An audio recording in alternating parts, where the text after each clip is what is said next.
first video I'm going to do is going to be on the Fool's journey, the Fool and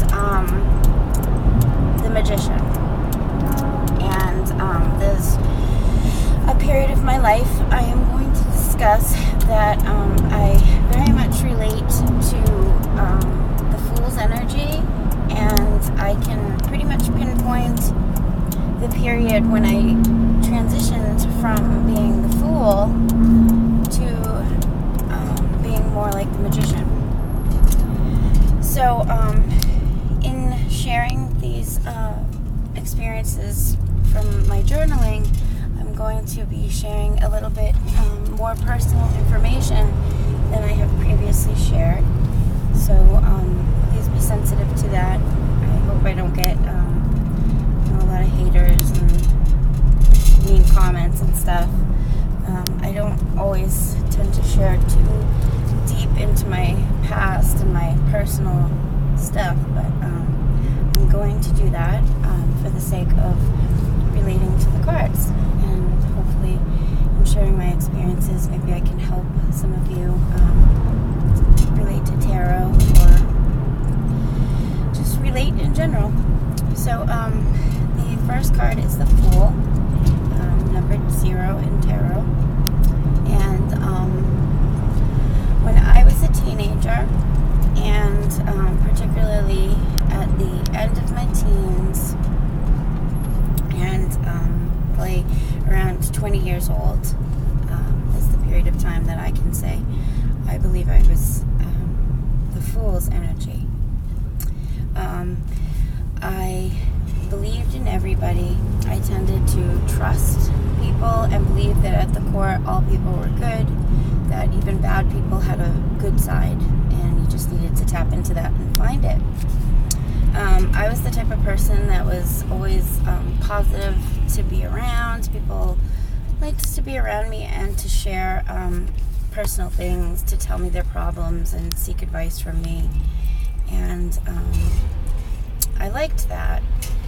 And at this point in my life, I believed very much that I could accomplish anything that I set my heart to. I believed that all things worked for good. I thought that as long as you did the right thing, that good things would always happen.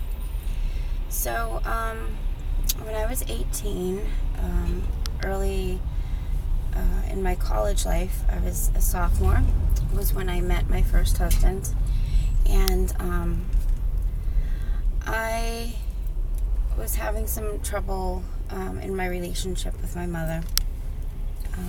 I was adopted, and I had recently met my birth family, and this caused a lot of conflict in my home life. And to make a long story short, not going into too much detail about that, I ran away from home at 18 with my first husband, left college, and we moved across down the coast. I live in Massachusetts, so we drove for over 24 hours down to Florida. I left everything behind, left college. I had paid for a trip to Spain, left the whole thing. Didn't get a refund for all that money that I had paid or any of it. And I started, all we had between us was, I had a paycheck, and he sold a stereo, so we had about $500 to begin with. And we started staying in hotels, looking for jobs, and we started an entire life from scratch.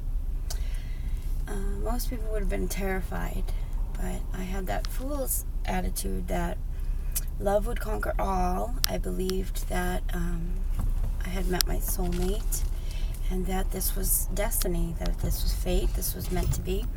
And this is very interesting. A few months before this, I had gone to a psychic. This is the only time I'd ever paid for a tarot reading to this day, still in my life. This was the only time I saw a tarot reader. It was at a flea market. And the tarot reader had told me I would meet a man whose name would begin with the letter M. And I would marry this person. I would be with him forever. we would have a boy and a girl, and we would move to Florida. Or I don't know if it was in that order or how she said it, but basically I had it set in my head